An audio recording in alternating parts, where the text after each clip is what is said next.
Hello guys welcome back to my YouTube channel. एकदम धेरै पछि आज चाहिँ तिहारको अघिल्लो दिन अनि हामी चाहिँ गाउँ जाँदैछौँ। माम पनि होइसिन्छ यता तिहारको अघिल्लो दिन अनि आज हामी जानु लागेको अनि भोलि टिका छ नि त त्यही भएर अनि हिजो चाहिँ अस्ति चाहिँ लक्ष्मी पूजा गरेको भिडियो पनि अलिअलि छ क्लिपहरू त्यो पनि म हालिदिन्छु सायद यही भिडियोमा हालिदिन्छु होला। सो म चाहिँ स्कुटरमा जानु लाग्यो दिदीसँग अनि मामु चाहिँ गाडीमा गइसिन्छ। हेरौँ के हुन्छ। ल हेलो गाइस गाउँ हुने है हामी टिका लाउनु मेरो चाहिँ भाइ विदेश छ दाजु मात्रै हुनुहुन्छ अनि जानलाई उनीहरू चाहिँ स्कुटरमा जाने मलाई नलाग्ने हेर न गाइस म चाहिँ गाडीमा। अनि हजुरलाई मैले अस्ति हजुरले भ्लग बनाउँछु भन्नुभएको थियो किन भ्लग नबनाएको त बिर्से नि। अनि मलाई तिमी अफिस जाऊ म तिम्रो भ्लग गरिदिन्छु कुकुर पूजा गरेको यताउति भनेर भ्लग गरिदिन्छु भन्दै हुनुहुन्थ्यो होइन। अनि पछि चाहिँ नगरिदिनु भएको रहेछ क्या। अनि म आएर हेर्छु त छैन केही पूजा गरेको नै छैन। अनि म त बिचबाट के गर्नु भएर अनि थोरै क्लिप राखेको छु नि त्यही क्लिप चाहिँ म एड गरिदिन्छु होला। त्यति हुन्छ है पिसाम। गाइज हामी चाहिँ बसमा पर्खिँदैछौँ मामुको बसको लागि पर्खाइमा मेरो ब्याग मिलाइदिनु दिदी यहाँ स्कुटर बोकेर बसेको छ म र दिदी स्कुटरमा जाने अनि मामुको बसमा गाइज हामी चाहिँ अघि नै निस्केको अनि हामी चाहिँ अहिले नाङ्ले भारे भन्ने ठाउँ आइपुग्यो। सो हिँड्दै गइरहेछौँ भ्यूहरू हेर्दै गइरहेछौँ रमाइलो भइरहेछ चिसो भइरहेछ कपाल ड्यामेज हुन्छ भनेर कपाल चाहिँ ठुलो गाइज हामी चाहिँ यहाँ एकछिन फुटेजमा बसेको अब फेरि निस्किन लागेको। यो कस्तो छ भने यो मान्छे मन पर्दैन क्या मलाई जाम है स्कुटरमा बस्नु भयो दिदी त जाम लत पर्थ्यो मेरो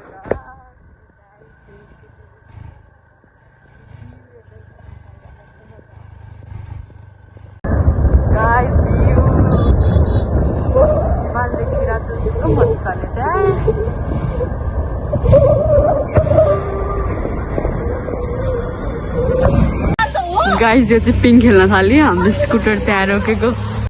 गाइज कति हिलो बाटो फोहोर भइसक्यो। गाइज गाउँ आइपुग्न लाग्यो है। अस्तिको पालि हामी यहाँबाट हिँडेर है यस्तो कमेडी भएको अस्तिको पालि हामीलाई के भन्छ हिँडेर 1 घन्टा लागेको थियो गाउँ पुग्न। अहिलेको पालि हामी 10 मिनटै पुग्छौँ। एउटा त पिच रोड अनि अर्को चाहिँ स्कुटर पनि छ नि त त्यही भएर छिटो गरेको थिएँ भिडियो बिचमा अर्को छ के भन्थ्यो खाजा खाएर लाग्छ 10 मिनट जति लाग्छ चाहिँ यस्तो गाइज हामी चाहिँ यहाँ आइपुग्यौँ गाउँमा अनि खाना खाएर बसेको अनि अब ठ्याक्क माला उड्नको लागि माला रेडी छ। एकछिन तास खेल्यौँ एकछिन रेस्ट गऱ्यौँ अनि घरमा आएर मजाले बसिरहेछौँ। मेरो बहिनी पनि छ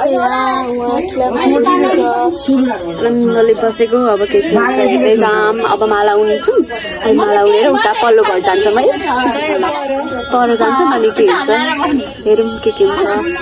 गाइज यहाँ पुरा गफ भइरहेको छ यता चाहिँ अस्तिनको बिउली दिदी अहिले चाहिँ अहिले पुरानी हुनु भइसक्नुभयो। अनि त्यसपछि के अरे उहाँको बेमा भ्लग बनाएदेखि अहिले होला मैले बनाएको। त्यसपछि 4 महिना भइसकेको छ मैले भ्लग नबनाएको। धेरै मिस भयो। हुन्छ रमाइलो गर्दैछौँ रमाइलो यताको भ्यूहरू पनि हेर्नु। गाइज हामी चाहिँ परको घर जान लागेको। परको घर मतलब हाम्रो अर्को ठुलो मम्मीको घर। अनि भर्खर यहाँ दिदीहरूलाई वेट गर्दैछु। सो जाम अनि भेट्यौँ ठुलो मम्मी ठुलो बाबाहरूलाई भेट्यौँ मेरो भाइलाई भेट्नुहोस्। हामी चाहिँ परको घर आयौँ अनि यहाँ मेरो ठुलो मम्मी हुनुहुन्छ राधिका दिदी हुनुहुन्छ छोरी मेरो छोरी चाहिँ हाई गरिदियो अनि यहाँ सेयर बनाउँदैछौँ।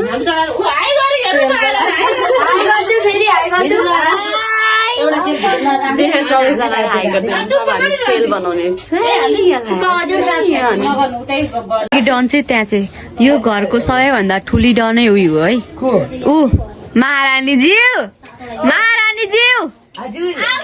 हेर्नुहुन्न उहाँले लागेको हेर्न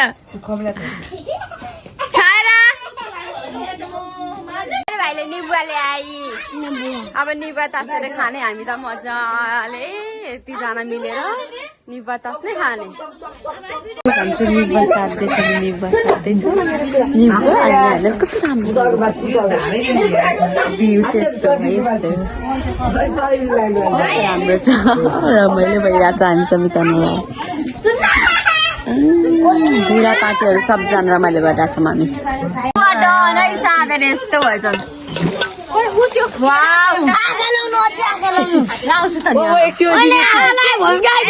खान मन लाग्दैन ए बुढाहरू कति कराउँछन् निबुवाको भोज है हाम्रोमा चाहिँ निबुवाको भोज मिठो मिठो देखिरहेको छ यहाँ कति कराइरहेको छन् यिनीहरू कति कराएको के गरे त्यसो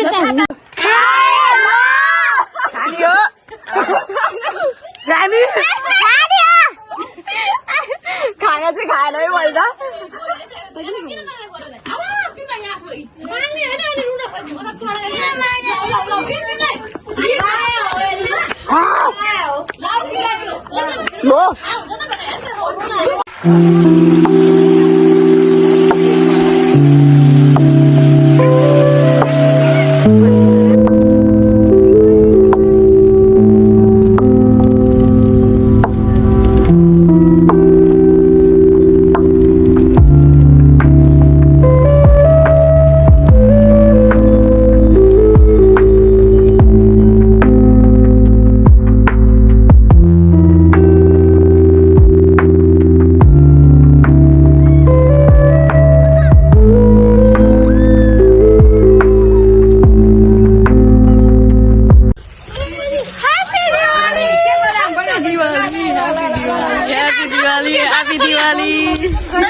यहाँ भाडा पनि आफैले माझ्नु परेछ खाना पनि आफैले बनाउनु परेछ कोही होइसिन्न घरमा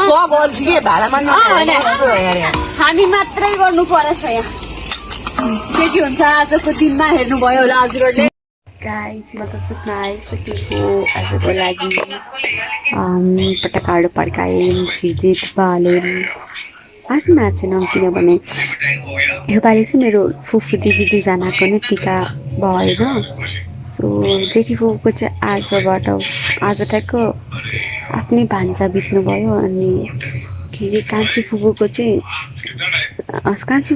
अगाडिदेखि नै जुठो नै परेको थियो भनौँ होइन जुठो नै परेको थियो फुपूहरूको पनि आउनु भएन अनि यहाँ घरमा पनि हामी दिदीबहिनीहरू मात्रै छौँ दादाहरू कोही पनि होइसिन्न आज आपत परेर छिटो गइस्यो उता काठमाडौँ अनि फेरि अहिले फर्किँदै हुनुहुन्छ अब खाना बनाइदिनु छ दादाहरूलाई अहिले खाना चाम्रे बनाइदिन्छु अनि दही छ त्यही दिने भन्ने सोच गरेको अनि अब कन्टिन्यू त गर्दिनँ होला म किनभने अब सुत्नु पऱ्यो मलाई अहिले निद्रा लागिसक्यो कस्तो अनि अब बनाइदियो अनि बुक्रेको सुत्यो दहीहरू आएर खानुहुन्थ्यो सो अब भोलि भेटौँला भोलि यसमै कन्टिन्यू गर्छु होला सायद म भिडियो सो अहिलेको लागि चाहिँ सुत्ने हजुरले राम्रो सुत्नुहोस् होला तिहार राम्रोसँग मनाउँदै हुनुहुन्छ होला राम्रो होस् भोलिको दिन पनि टिकाको दिन पनि राम्रो रहोस् सो यहाँ दिदी बिग बस हेर्दै बसिन्छ म पनि हेर्नु पर्ला अब अनि अब चाहिँ सुत्छु गाइस बाइ गुड नाइट भोलि भेटौँला